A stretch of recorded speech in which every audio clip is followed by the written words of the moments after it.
بسم اللہ الرحمن الرحیم۔ السلام علیکم ورحمۃ اللہ وبرکاتہ۔ محترم ناظرین و سامعین کرام، میں اسلامک گیان کی جانب سے فن نحو کورس کا 16واں ویڈیو لے کر آپ کے سامنے حاضر ہوا ہوں۔ آج کا سبق توابع کے بارے میں ہوگا۔ آگے بڑھنے سے پہلے گزارش ہے کہ ہمارے یوٹیوب چینل کو سبسکرائب کر لیں تاکہ آپ ہماری ہر نئی ویڈیو سے باخبر رہ سکیں۔ نیز ہمارے واٹس ایپ گروپ اور چینل سے بھی منسلک ہو جائیں تاکہ تمام اپڈیٹس اور اہم معلومات بروقت آپ تک پہنچ سکیں۔ لنکس ڈسکرپشن میں موجود ہیں۔ اب چلتے ہیں سبق کی طرف۔ توابع وہ کلمات ہیں جو اعراب میں کسی دوسرے اسم کے تابع ہوتے ہیں اور ان پر وہی اعراب آتا ہے جو مطبوع پر آتا ہے۔ یہ کل 5 ہیں۔ نمبر 1 ہے صفت۔ صفت وہ تابع ہے جو اپنے مطبوع کی اچھی یا بری حالت بیان کرتا ہے۔ مطبوع کو موصوف اور تابع کو صفت کہتے ہیں۔ جیسے مثال ہے لقیت رجلا عالما، میں نے ایک علم والے آدمی سے ملاقات کی، لہٰذا عالما پر وہی اعراب آیا جو رجلا پر آیا تھا۔ دوسری مثال ہے قابلت رجلا لئیما، میں نے ایک برے آدمی سے ملاقات کی، یہاں لئیما یہ صفت ہے رجلا موصوف کی، لہٰذا لئیما پر بھی وہی اعراب آیا جو رجلا پر آیا۔ دوسرا تابع ہے تاکید۔ تاکید وہ تابع ہے جو پہلے اسم کو پختہ کرتا ہے تاکہ سامع کو کوئی شک باقی نہ رہے۔ اب تاکید کی 2 قسمیں ہیں، تاکید لفظی اور تاکید معنوی۔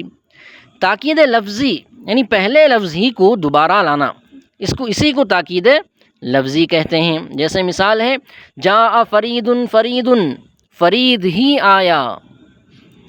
تاکید معنوی وہ ہے کہ کچھ مخصوص الفاظ کے ذریعے تاکید لائی جاتی ہے۔ جیسے اس کے الفاظ کیا ہیں؟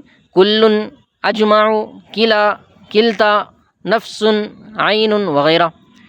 جیسے مثال ہے فسجد الملائکۃ کلہم اجمعون، سب فرشتوں نے سجدہ کیا۔ یہاں کلہم اور اجمعون یہ دونوں تاکید معنوی ہیں جو الملائکۃ کی تاکید بیان کر رہی ہیں۔ تیسرا تابع ہے بدل۔ بدل وہ تابع ہے جو در حقیقت مقصود ہوتا ہے جبکہ پہلا اسم مقصود نہیں ہوتا، یعنی حکم میں بدل ہی مقصود ہوتا ہے، مبدل منہ مقصود نہیں ہوتا۔ پہلے اسم کو مبدل منہ کہتے ہیں اور دوسرے اسم کو بدل کہتے ہیں۔ مثال ہے سلب زید ثوبہ، زید اس کا کپڑا چھینا گیا۔ یہاں ثوبہ بدل ہے کیونکہ کپڑا ہی چھینا گیا ہے اور اصل مقصود بھی یہی ہے۔ چوتھا تابع ہے عطف و حرف۔ یہ وہ تابع ہیں جو حرف عطف واو، فا، ثم وغیرہ کے بعد آتا ہے اور پہلے اسم کے ساتھ حکم میں شریک ہوتا ہے۔ پہلا اسم معطوف علیہ اور دوسرا معطوف کہلاتا ہے۔ جیسے مثال ہے جاء زید و عمر، زید اور عمر آئے۔ یہاں زید معطوف علیہ اور عمر معطوف ہے اور آنے کا حکم دونوں پر لگ رہا ہے۔ 5واں تابع ہے عطف بیان۔ عطف بیان وہ تابع ہے جو صفت نہ ہو اور پہلے اسم کی وضاحت کرے۔ یہ وضاحتی اسم ہے جو مطبوع کی شناخت میں اضافہ کرتا ہے۔ جیسے مثال ہے قال ابو حفص عمر، ابو حفص یعنی حضرت عمر نے فرمایا۔ یہاں عمر عطف بیان ہے جو ابو حفص کی مزید وضاحت کر رہا ہے۔ محترم سامعین، خلاصہ سن لیجئے۔ توابع مختلف اقسام کے اسماء ہیں جو کسی دوسرے اسم کی پیروی کرتے ہیں اور ان پر وہی اعراب آتا ہے جو ان کے مطبوع پر آتا ہے۔ یہ زبان کی وضاحت اور جملوں کی درستگی کے لیے اہم کردار ادا کرتے ہیں۔ محترم ناظرین کرام، امید ہے کہ آج کا سبق بھی آپ کو سمجھ میں آ گیا ہوگا۔ آج کے لیے اتنا ہی کافی ہے۔ اب کچھ آپ کے کرنے کے کام ہیں۔ چند سوالات ہیں جن کو حل کرنا ہے۔ پہلا سوال ہے تاکید کی کتنی قسمیں ہیں؟ دوسرا سوال ہے تاکید معنوی کے الفاظ بیان کریں۔ تیسرا سوال ہے بدل کسے کہتے ہیں؟ چوتھا سوال ہے تاکید لفظی کی 3 مثالیں پیش کریں۔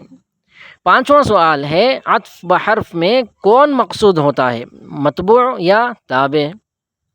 اور ایک ضروری اعلان ہے، ہمارا فن نحو سے متعلق ایک پریمیم کورس بھی ہے، یعنی یہ اسباق صرف یوٹیوب پر چل رہے ہیں جو صرف 5 یا 7 منٹ کی ہوتی ہیں۔ اب آن لائن کلاسز بھی ہوں گی جو کہ 30 یا 40 منٹ پر مشتمل ہوں گی، جس میں اسباق کو تفصیل سے پڑھایا جائے گا۔ اور آپ کے سوالات کے جوابات بھی وہیں دیے جائیں گے۔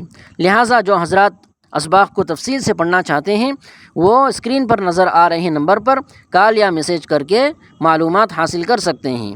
انشاءاللہ اگلی ویڈیو میں ملاقات ہوگی۔ والسلام علیکم ورحمۃ اللہ وبرکاتہ۔